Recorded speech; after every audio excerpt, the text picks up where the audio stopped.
The invitation arrived at my doorstep, sealed with an eerie insignia of a raven perched on a withered tree branch. It was an offer to explore the legendary Ravenswood Castle, a place whispered about in hushed tones among those who believed in the supernatural. My fascination with the occult led me to accept the invitation without a second thought, oblivious to the horrors that awaited me within those ancient walls. As I approached the castle, a shiver ran down my spine, and a feeling of foreboding settled deep in my gut. The castle loomed like a menacing shadow against the twilight sky, its crumbling stones and Gothic architecture giving it an aura of malevolence. Ignoring the sinking feeling, I pushed open the creaking iron gate and stepped inside.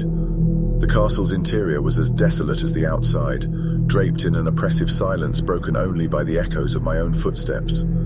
The flickering candlelight cast grotesque shadows on the walls, making the eerie portraits hanging there seem almost alive.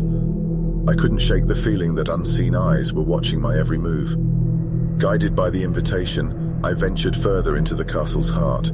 The air grew colder, and I could see my breath fogging in front of me. My heart pounded, but I pushed on, driven by an unexplainable curiosity. In the dim light, I stumbled upon a grand ballroom, its once majestic beauty now in ruins. As I crossed the threshold, a haunting melody filled the air.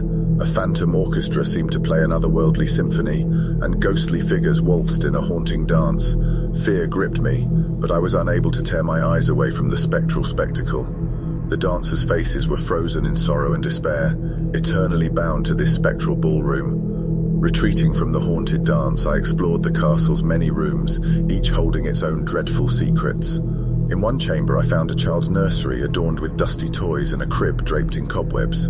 A chilling breeze swept through the room, and I heard the faint sound of a child's laughter mingled with heart-wrenching sobs. The laughter grew louder, only to be replaced by anguished cries that seemed to come from all directions at once.